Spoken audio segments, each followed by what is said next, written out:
My lovelies, it's Chef Tezra with a maguluba recipe. Yes salam, yes salam. Wow.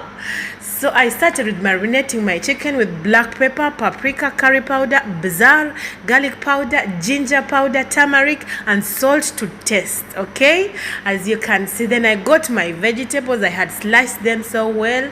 Okay, I had cut them already. I had arranged them. I seasoned them a little bit with the same spices. Okay, as you can see. Okay, then I started to deep fry one on one. I started with the eggplants, the cauliflower, the carrots, okay, then the green pepper, then the chicken, as you can see. Okay, then after I added some spices on the water, boiling water for rice, I added the rice.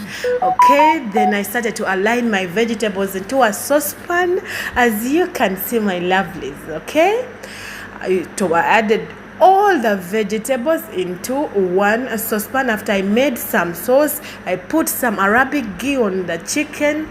Then I added the rice. Okay, the rice should not be well done. It should not be well done. Okay, and it shouldn't be soft, okay, fluffy. Then here I had put the rice. I added some little Arabic ghee and covered it and let the food simmer for about an hour. Then here my MAQLOOBA was ready. Wow, it looks yummy. Thank you for the support, I appreciate. Then I did the salads as well.